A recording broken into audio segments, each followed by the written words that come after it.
This is what it looks like when some politician walks up to gamers and says, "How do you do, fellow kids?" without having the slightest clue what the actual problem is. So today we are going to talk about why Steam has been sued by this woman's company for almost $900 million and what consequences this could have for players, because this might end up doing more harm than good despite the apparent fight for our rights. As always, I hope you enjoyed this video, feel free to drop a like and let's get into this ridiculous drama. In January 2026, a British court agreed to hear a class action lawsuit against Valve Corporation, supposedly on behalf of UK gamers. But UK gamers were like, "What are you talking about, lad?" And then they drank a pint of Guinness. The value of this lawsuit is estimated at nearly $900 million. That means, in theory, almost 14 million British players who bought games on Steam since 2018 are seeking partial refunds thanks to the actions of this enlightened activist. That activist is Vicky Shotbolt. No, it's not a Hogwarts Legacy name, it's a well-known consumer rights advocate, also dubbed a Karen by gamers. She claims that Valve made developers dependent on its store by forcing them to pay massive, unfair and excessive commissions of up to 30% of a game's revenue. On top of that, Steam has one main rule. You are not allowed to sell your game cheaper on another store than on Steam. Their website, Steam You Owe Us, claims this applies to both digital and physical versions, but according to developers, as long as keys aren't involved, Steam doesn't really care. We can argue about ethics of this rule. One person will say Steam is trying to maintain a monopoly on game sales through anti-consumer practices. Other person will say that they enjoyed Assassin's Creed Shadows, so it was a good game. I, on the other hand, can easily imagine a situation where Ubisoft deliberately sets a much higher price on Steam to push players into buying the game on their own platform. The real issue is that if you're choosing between the same game at the same price on Epic Games Store and Steam, pretty much every player will choose Steam. Under UK law, companies with dominant market positions are not allowed to charge excessive prices or impose unfair trading conditions that block competition. And those are exactly the claims being brought forward in this lawsuit. On top of all of that, the lawsuit throws in a really dumb claim that DLC is a separate product somehow and you shouldn't be forced to buy it from the same place. So I guess we should also sue Sony and Microsoft, because that's exactly how every other platform works. Does it also annoy you when you buy a game on PlayStation and DLC on Xbox and it, doesn't work? Apple pen, pineapple pen. Steam has been the absolute hegemon of the PC world for years. 75% market share, over 120,000 titles, millions of active users. It has a massive user base and offers a better experience than its competitors, which is why almost everyone shops there. Because something like Epic Games Store is just a store, while Steam is a community. You've got player reviews, curators helping you pick the right game, personalized recommendations, forum, guides and tons of other features that simply don't exist anywhere else. That's why many developers admit that without Steam their revenue would be significantly lower. For most of them, Valve's platform generates over 3/4 of their total income, and wishlist numbers before launch are often a key success indicator. Overall, competitors are still far behind, except for example GOG.com, which stands out for fighting DRM systems and for modifying retro games to work on the newer PCs, which is a thing to be praised. Steam's position has only grown stronger over the years. And that popularity is based on one simple fact. So far, Steam hasn't done anything that would seriously undermine players' trust in Valve's intentions. In fact, they've often changed their policies to avoid making players feel cheated, like extending refund windows after the release of the day before or requiring developers to provide an estimated release date for planned DLC. It's also worth noting that this isn't a typical lawsuit. It's an opt-out class action. It's automatically included unless they explicitly opt out. So you meet a British person on the street and you're asking, "Oh, did you know that Steam is getting sued?" And they're asking, "Oh, by who?"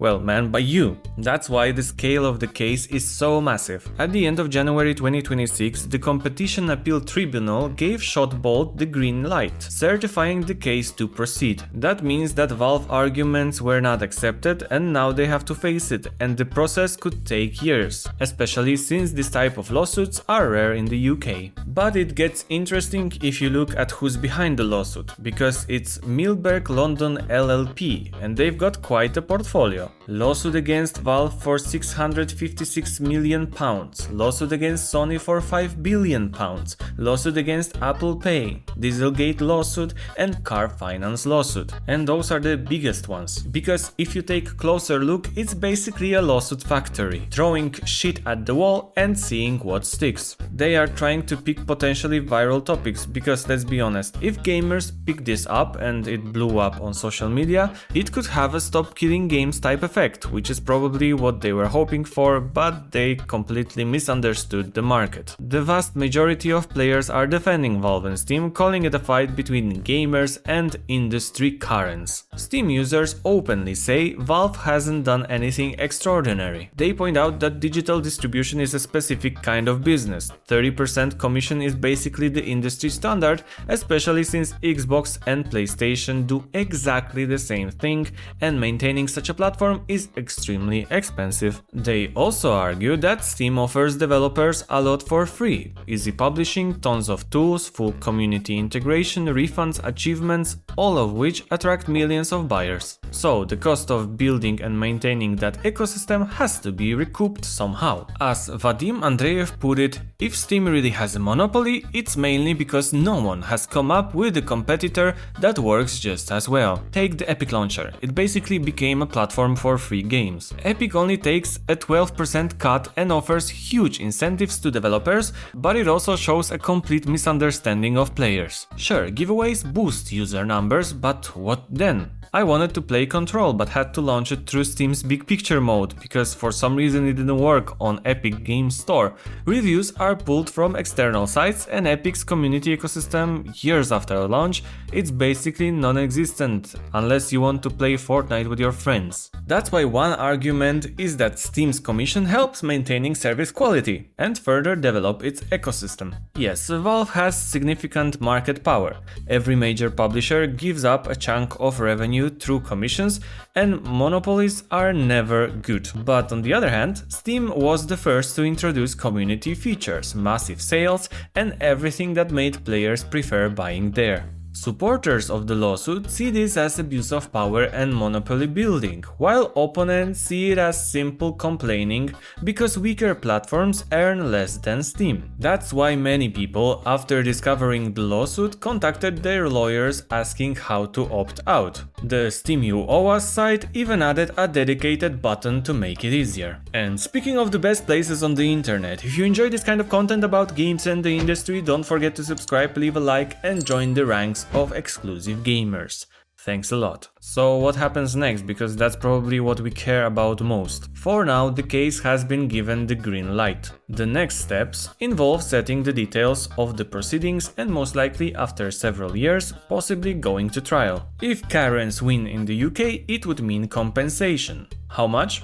Around £22 to £44 per player. So if you live in the UK, don't spend it all in one place. And that would apply to anyone in the UK who bought at least one game since 2018. For Valve, even though the total sum is huge, it's probably pocket change on a global scale because they made over 16 billion in 2025 alone. Of course, Valve will try to get the case dismissed, and time will tell whether they'll settle or go to court. What does it mean for the gaming industry? Paying compensation is one thing, but imagine Valve being forced to lower its commission. In the best case scenario, only the company takes the hit and doesn't pass the costs on to the players. That would be great. But there's another very likely scenario, recovering lost revenue elsewhere. After all, only goodwill is stopping Steam from introducing a subscription model where some features are locked behind the monthly fee, or shifting costs onto developers, turning currently free features into paid paid ones. And you will not guess who will get hurt the most. Of course, indie developers.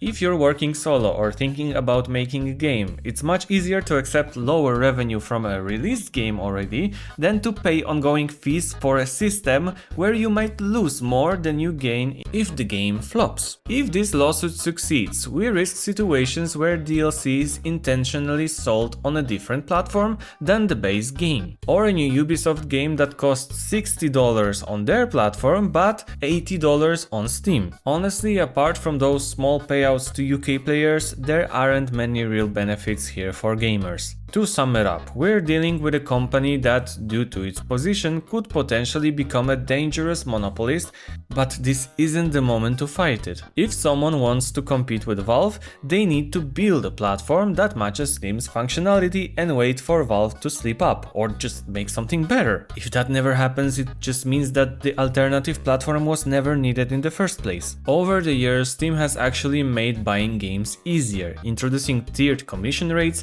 and different tax handling models recently. Sure, I hope someone eventually challenges Steam and breaks its dominance, just how I hoped that it will be Epic Games, and I was disappointed, but let it be someone who beats them with quality, not by complaining about unfair conditions. I'm curious, what game would you buy with that compensation from Steam? Let's say up to the maximum amount of the lawsuit, so around $60. The comments are yours, the likes are mine, so leave one and I'll see you in the next one. For now, take care. Bye bye. We? Who's we?